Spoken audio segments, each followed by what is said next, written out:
Hello there, I'm Shirawa Mansoor. You are now watching English News at 5. Over 75% of traffic lights in Kuching will be transformed into smart traffic light to reduce traffic congestion. Local Government and Housing Minister Datuk Seri Dr. Sim Kui Hian said Kuching South City Council MBKS, together with Public Works Department, have started the Smart Traffic Light Pioneer Project in 2017 at 10 locations, including in Batukawa Road, to help alleviate the traffic congestion. According to Sim, the traffic movement data will be provided to not only assist local authorities but also the community in traffic management. Deputy Chief Minister Tan Sri Dato Amar James Jumut Masing, in his winding-up speech at the State Legislative Assembly Dun sitting last Friday, said the state government is implementing the smart traffic light using software of SCATS, Sydney Coordinated Adaptive Traffic System. In the fight against COVID-19, the people are urged to always practice the prevent and educate, practice, comply and monitor or CAPP concept introduced by the Health Ministry. This was reminded by Assistant Minister of Welfare, Community Wellbeing, Women, Family and Childhood Development, Dato Rosie Yunus. Called on to the public to continue supporting and cooperating with the government's measures that are meant to help flatten the curve of infection, including embracing the new norm. She said this when addressing a community program at Saya Community Hall in Nia, adding that every individual must have high awareness and good discipline to embrace the new normal and make it a daily habit. Rosie also touched on the Kita Jaga Kita sentiment in her speech, urging everyone to continue upholding the spirit as the COVID-19 pandemic had not yet run its course. She said that the recent increase in the local number of infections could be due to non-compliance of standard operating procedures among some people. She urged everyone to comply with SOP stipulated by the Health Ministry, as violating such directives would only expose family members, relatives and communities to COVID-19. Development Bank of Sarawak, DBOS, is a development financial institution that follows Bank Negara Malaysia's guidelines and best practices in its operations. The statement was made in response to a statement made by President of Sarawak United Party, Datuk Seri Wong Soon Koh, who questioned the amount of funds from the state savings that have been transferred to the DBOS after its establishment. As a development financial institution, DBOS in a statement explained that it has been given a mandate to finish the state's strategic infrastructure project.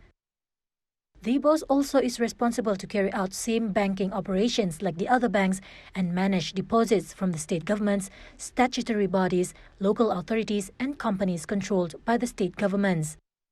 It also makes issuance of deposit at any time in accordance with normal banking practices.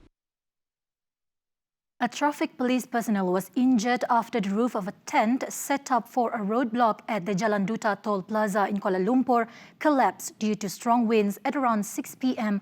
on Sunday evening. Kuala Lumpur Traffic Investigation and Enforcement Department Chief Assistant Commissioner of Police Zulkifli Yahya said the cop was taking shelter in the tent set up at the city centre entrance point when heavy rain and strong winds caused the roof of the tent to fall on him. The victim sustained head injuries. Zulkifli said the victim, who was attached with the Kuala Lumpur Traffic Control Division, is currently receiving treatment at the Kuala Lumpur Hospital. Zulkifli added the roadblock at the Jalan Duta Toll Plaza was mounted since October 14, when the Conditional Movement Control Order came into effect in Kuala Lumpur, Putrajaya and Selangor. 2 Malaysian children drawings won honorific mentions for the 24th edition of Children's Drawing Contest. This is Mexico. The contest theme Alabrias, Fantastic Figures Around the World, saw the participation of children from all over the world learning the history, culture and traditions of Mexico. Congratulations, young ones. The Embassy of Mexico in Malaysia, in a statement, said the children Ania Kaleha Vasquez, 10, and Jolisha Quina Jonathan, 9, of Malaysia have been participating enthusiastically in the contest annually. It said many Malaysian children have won the prizes in the previous contests held in 2003, 2008, 2010, 2011, 2016, and 2018, as well as honorable mentions for the quality of their drawings.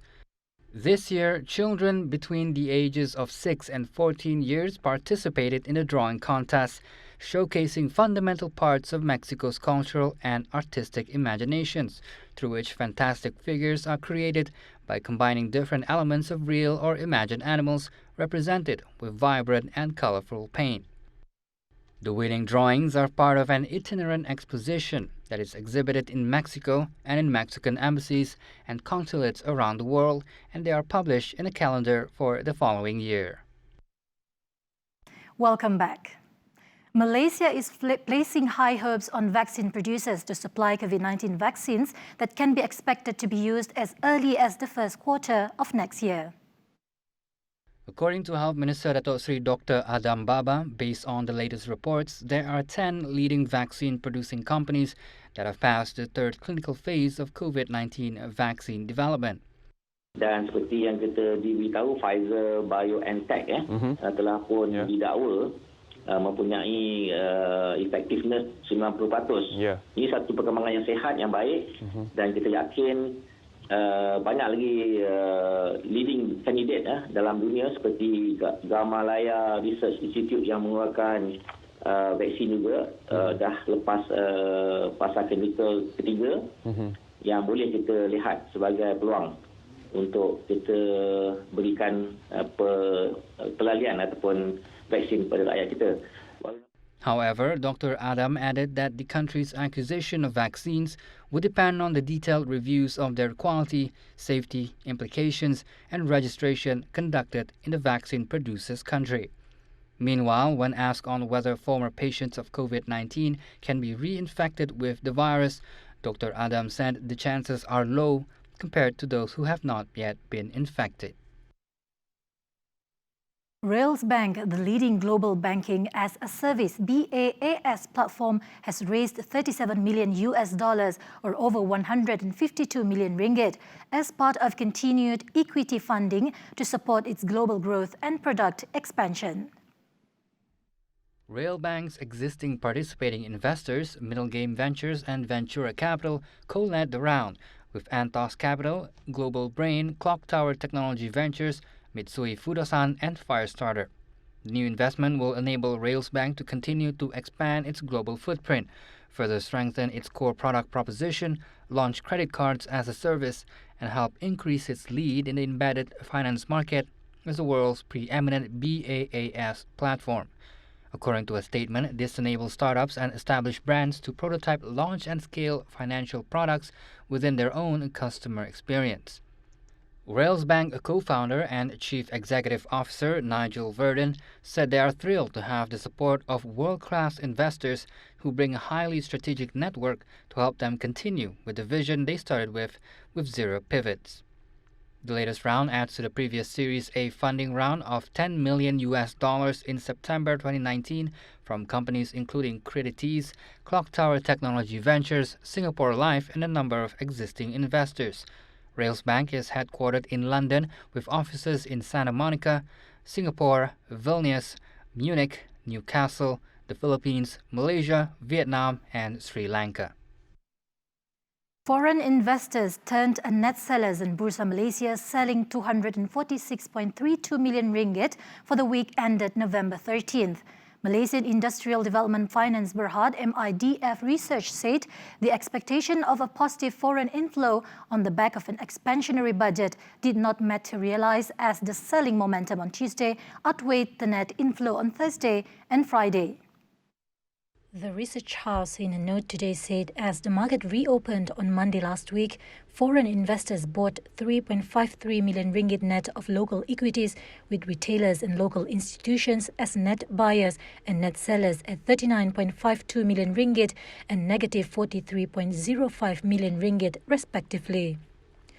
So far in 2020, foreign investors' net selling has reached 23.13 billion ringgit worth of equities on Bursa Malaysia. Compared to another three Southeast Asian markets last week, the research house said Malaysia experienced the biggest outflow, while Thailand recorded the most foreign net inflow. In terms of retail participation, last week saw retailers as net buyers with 129.08 million ringgit worth of equities, while local institutions net bought 117.24 million ringgit during the same period. Net buying amounted to 11.82 billion ringgit came from retailers thus far in 2020, while institutions bought to the tune of 10.94 billion ringgit.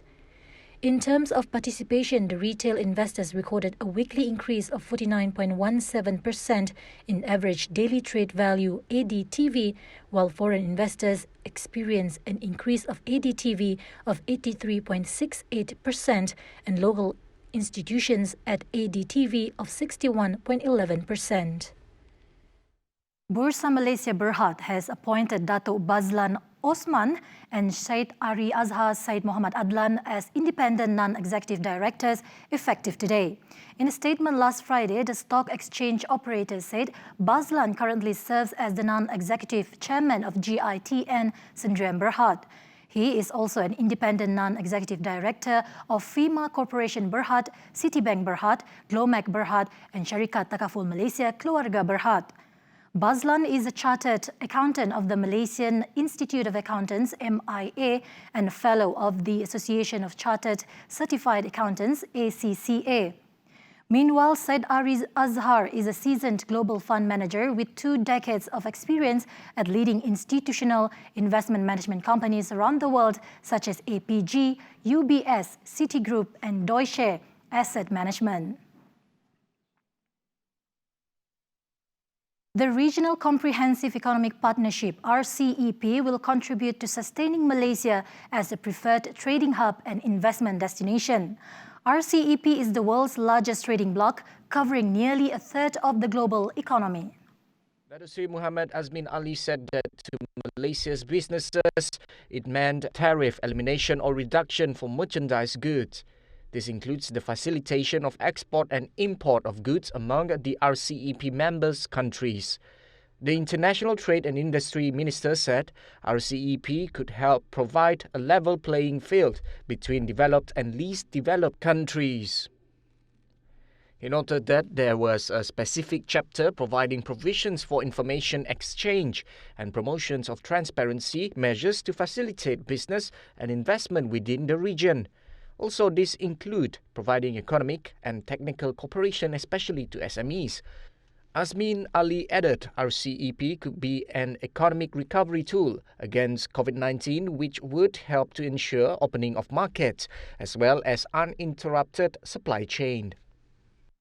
And that concludes the English News at 5. Don't forget to watch Nightline with Ruben Gomez at 11:30 p.m. only on TVS. Until then, I'm Shira Abang Mansoor. Thank you for watching.